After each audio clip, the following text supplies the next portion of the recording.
Hello everyone, I'm RedBeakRaven and welcome to the first video in my new series called The Drawing Board. This is a series where I showcase ideas for new video games and existing ones. For example, share ideas for an entirely new game in hopes that one of these videos is viewed by the right person and such a game gets made, or come up with ideas or essentially a wish list for sequels or games in early access. So in today's video I am going to discuss an idea that I, as well as many other Fallout fans, have had, which is a Fallout real-time strategy game, or RTS for short. I think the Fallout franchise has the potential to branch out beyond its usual, or at least now usual, first or third person action RPG style and make its way into other genres. I believe that RPG and RTS could come together in a way, and we've already seen it to a degree with Fallout Tactics. Fallout Tactics has the role-playing elements you'd expect to find in a Fallout game, such as being able to create your own character, level up your character and his or her squad mates, choose perks for each of them as well as yourself, choose how you want to approach a mission, whether it be stealth or full-on guns blazing. Fallout Tactics does a good job at combining Fallout with tactical combat, but that's no surprise given how much strategy was actually involved with the other Fallout's combat system. A good change I think Fallout Tactics made was allowing us to switch between three combat modes: continuous turn-based combat,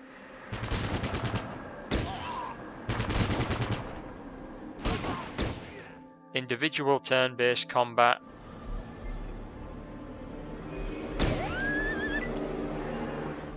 and squad turn-based combat.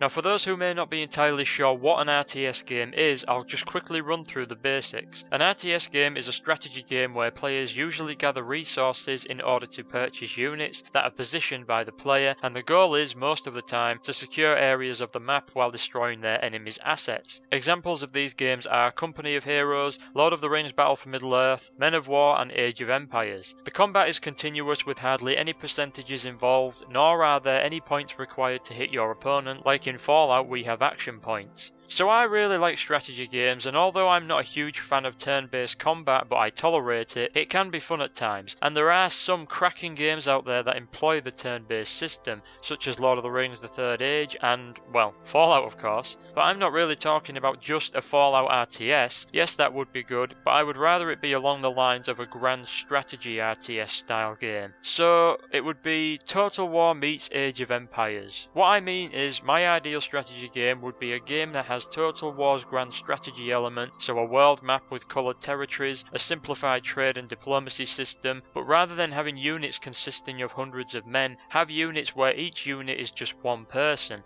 to give them that unique feel that they had in Fallout Tactics. Make it so that we can zoom in on a city or a town and build some things there that allow us to accumulate resources and specific units. An example of what I mean would be in Lord of the Rings Battle for Middle-earth 2, there is a mode called War of the Ring, and what you do in this mode is basically conquer Middle-earth. You have a map with coloured regions that represent the enemy or the ally controlling them, and when you come to clashes with the enemy, you are transported to the actual map where you build a base, you can recruit units and fight the hostile army. The problem I had with this was, when you won the battle, everything you built in the map, buildings, units, etc. would just disappear. Not by accident or anything, that was just how the game was designed. And I always hated that, so what I would like to see is a game where we can conquer regions, but build and actually keep our own bases or towns or whatever we've built. Anyways, I'll start talking about this particular Fallout RTS game idea. So it's a grand strategy RTS game. The map itself is of all America, or what's left of it at least. The states are split into 3 or 4 sections, with bigger ones being possibly split into more. So for example, the Commonwealth could be split into 5 regions, with one being where Concord is, another where the Institute is, another on the east side of the Commonwealth where the airport is, and another being the city of Boston, and another where the castle is. Taking over the entire state obviously nets you a reward. Not sure what that could be, but maybe something like a bonus to a resource production or extra unit damage. Something that makes it worthwhile taking over the entire state. I would expect some sort of trading system between factions, so maybe a simple one such as when you have more resources than you need, you'll automatically trade them with other factions you have an agreement with. And while talking about factions, let's discuss what type of factions we could see in a game such as this. So we could have the NCR in California, the Legion in Arizona, the Brotherhood of Steel throughout America, or maybe split them up into two branches by having the original selfish and racist Brotherhood on one side of the map and a sympathetic, caring, Elder Lion-style Brotherhood on the other. The Commonwealth itself would be home to a few factions like the Institute and the Minutemen. Oh, I'd love to take the Minutemen on a path of conquering the wasteland all the way to the NCR. And then you would have your Raider factions, the Gunners, Talon mercenaries, all of those that could act as just random enemies that control sections of the map who are at war with everyone. Look at the West Coast, there are a fair few interesting factions there apart from the NCR and the Legion. There could be mutant factions, the Followers of the Apocalypse could act as an NCR perk of a sort, and then you've got Mr. House and his robot army for New Vegas. Or maybe that could even be a way to create your own faction by picking from options such as Yes Man and taking over Vegas and having your army of Securitrons conquer the Legion and the NCR territories. And then of course there's the Enclave on the oil rig. I think it's safe to say we wouldn't be short of factions to play as, and if the idea of us building our own towns and bases is a bit too much, then make it so that we can only edit the main strongholds and give us the option to create outposts and such. You know, give us the power that you would expect a general of the Minutemen or a president of the NCR to have. And let's talk about resources. No, I'm not a fan of complex resource gathering. I like to stick with the basics, you know, food, money, that sort of thing. The way I think someone could handle resources with a Fallout strategy game would be along the lines of how Bethesda went about it with the workshop mode in Fallout 4. So you've got food, that can be provided by building Brahmin farms and vegetable farms, the way that Total War does it essentially. Or you obtain large chunks of it by raiding other farms, supply routes or trading with other factions, and you can increase your food gain massively by finding places like vaults, which I'll go into detail about later. Or you can find high-tech facilities with gardens. Food could be used for happy and healthy settlements, which could be part of population growth and morale. Excess food or any other resource could be automatically traded. Next is water. Water can be provided by building makeshift water pump stations. Oh, and all these makeshift buildings can be upgraded, by the way. But again, chunks of it can be gotten by raiding other water pump stations or trading and raiding supply routes. Supply routes would probably get you a mixture of water, food and caps. You can increase production of water massively by finding unique buildings such as working water treatment plants or vaults. The value of these unique buildings also makes it even more tempting to take over territory for both you and other factions. Water can also be a factor towards happy and healthy settlements, which again is a part of population growth and morale. And yet again,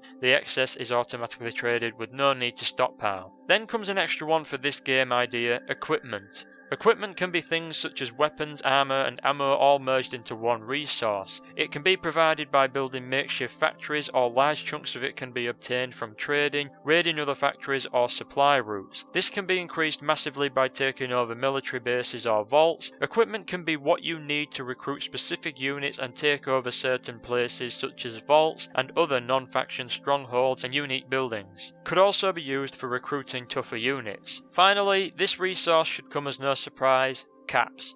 Ball caps can be provided by almost everything, such as trading, raiding, taxation, conquering territories, random events, which can also provide other resources, and questing, which again could also provide other resources. Caps are used for trading and possibly ransom if such a thing was put into the game, which has just put the thought into my head that there would have to be hero units as well, such as what we see in Fallout Shelter with legendary characters. Anyways, caps can be used for recruiting, building and buying other things such as perks and temporary power-ups. Wow, the more I think about this, the more I realise there is a lot to consider when it comes to actually making a game like this. Anyhow, let's move on to the buildings themselves, and I'm going to basically read out a list that I made on what buildings we could see. So we could have your base and obviously the bases of the other factions. So it should be self-explanatory, but I'll explain it anyways. A faction like the NCR could be set up in Shady Sands, or the Minutemen could be set up at the castle, and in order to take over sections of the map, you would have to take over the smaller bases that the faction controls. And here's an idea for the main base. If you, for example, took over the Brotherhood's main base, then the Brotherhood, unless they had another main base such as New Vegas, would slowly disintegrate as the units would get weaker, they would lose morale every turn, and the output of the production buildings would get less and less over time. I don't know if that would be more annoying than a cool idea, but it sounds alright. So yes, back to the list. You've got food, water and equipment production buildings that you could have. You've got cap generation buildings such as bars, brothels, drug labs and trading trading hubs, you'd have unit recruitment buildings, technology buildings that provide increased chances you'll find schematics out in the wastes, outposts, region bases, which could be something like what Camp McCarran is to the NCR in New Vegas. Ambassadors could also have a role in this game, maybe. Then there's an idea that I had where there could be unique buildings or cities in the game, like New Vegas for example, which will net you huge amounts of resources. So New Vegas would have you swimming in caps, while places such as the Institute would have you swimming with technology and possibly new units. What's also part of this unique building category is vaults. Now vaults could be classed as very unique buildings that, depending on the condition of them, they will either be very valuable or just good for one scavenging run. Fully working and occupied vaults provide a lot of food and water, a lot more than your fully upgraded makeshift buildings, and they are hard to take over as you will need either a lot of equipment to do so or very good relations with the dwellers and do a lot of quests for the Overseer to make the vault become a sort of protectorate of your faction, which could be a more intelligent option as you could get more resources than you would if you took the vault by storm, as the residents can use the equipment more efficiently. Other vaults might just have one of the two resources working, and each vault could net you a schematic. However, taking over a vault could add a negative point towards relations with every faction out of jealousy and whatnot, sort of like what Total War has, where you have a positive standing with a faction or a negative one depending on what's causing them to dislike you or like you, and vaults are almost too valuable to let even your allies have. Before I go on, I have been mentioning schematics, and what I thought these could be is basically, instead of a research system that the Total War games have, or a special ability system like Battle for Middle-earth 2 has, you can find schematics that give you access to unique units and or buildings, as well as unique perks. Haven't really thought about them beyond that, but it's along those lines that I'm thinking of. Okay, one last thing I'll talk about before I wrap this video up.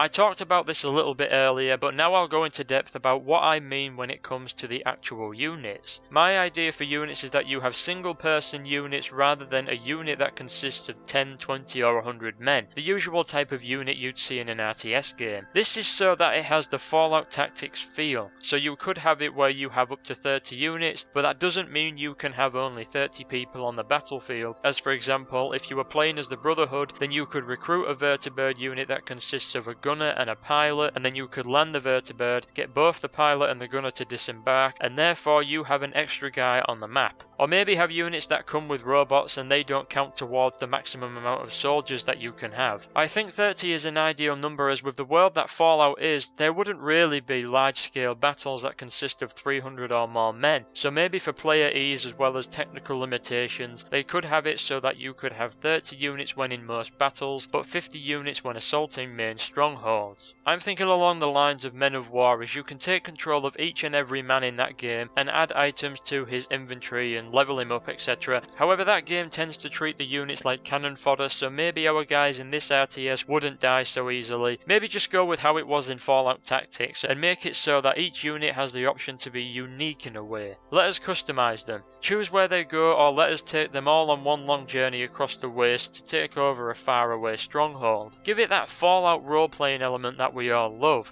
Let us take this Brotherhood Knight and stick a flight suit on him and move him next to a vertibird or something like that and have him guard it while everyone else goes off to fight. Little things like that are what make a game special and entertaining, especially a role-playing game. Each individual could level up and be assigned perks, however I'm not sure if it would be a good idea to let you decide what a unit's job is, as with all the soldiers that you'd have, over time that could get quite daunting having to keep assigning skill points to everyone, so it would probably be best to design it like other RTS games, where you recruit units that have a specific role, but you can still customize them as you see fit. As for the units themselves, I imagine would be along the lines of units like, for the Brotherhood, a knight captain, a paladin or an engineer. You could have initiate units that when they've gotten enough experience they can be upgraded to a unit of your choice. There could even be limitations on special units that can only be obtained by training recruits, whether it be a Brotherhood initiate or a legionary recruit. And as I said before, you'd have access to vertibird units or an APC, vehicles that were present in Fallout Tactics to help you win and travel to locations faster. faster. Now there is actually even more that I could go into when talking about this particular idea for a Fallout RTS game. If you've made it this far, then first of all, thank you for listening, but I am now going to stop rambling on about this, as I could come up with ideas for this game and talk about them for hours. But I'm not making a podcast, so we are going to end the video here. Let me know what you think of this idea. Is there anything you would change, anything that you agree with or think is just a stupid idea and should never be touched with a 10-foot pole decorated with mutant gore bags? Tell me in the comments below what you think of this, and what other genres would you like Fallout to take on, or do you think it should remain as an RPG?